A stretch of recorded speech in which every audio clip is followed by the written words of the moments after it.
In episode 59, iPiffle on religion's view of an afterlife. The afterlife, also referred to as the hereafter, is the concept of a spiritual realm in which a person's spirit or soul continues to exist after the body dies. The soul, which encompasses a person's essential identity or consciousness, remains intact and lives on, possibly eternally. The specifics of this continued existence differ from one religion to another. Some theories describe the afterlife as a spiritual realm where souls will exist based on the moralities of their moral lives. Other theories describe the afterlife as a series of rebirths until a person's soul attains enlightenment.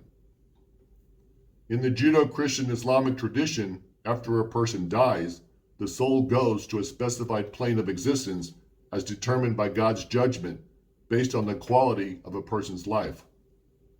A variety of criteria, both religious and otherwise, is involved in determining the type of afterlife a person's soul will be relegated to.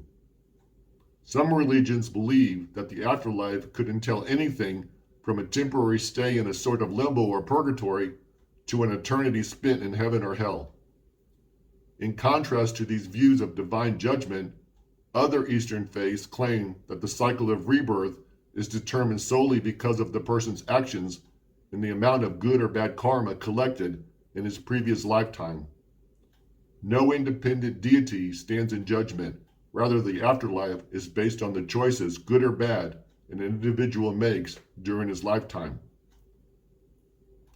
The afterlife has played an important role in all cultures and religions, from ancient times until the present. The ancient Egyptians, for example, developed an intricate set of beliefs dealing exclusively with the hereafter. It is one of the earliest known theologies ever recorded, and it was taken just as seriously in its time as is many religions in existence today. The Egyptians put a great deal of effort into the process of mummification because they believed that when the body died, a person's soul, which they thought was made up of both the body and the personality, would proceed to the kingdom of the dead.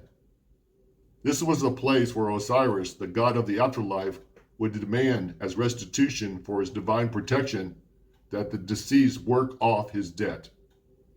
If an Egyptian soul wished to achieve reward in the afterlife, then it had to undergo a demanding ordeal. The soul was expected to possess a sin-free life. It was also required to recite numerous spells, passwords, and complex formulae from the Book of the Dead. Next came the Hall of Truth, where the deceased heart would be weighed against the feather of truth. This was the all-important moment of judgment, where if the heart was lighter than the feather, it would be permitted to pass on. If the heart was heavier than the feather, it would be consumed by the female demon Amat.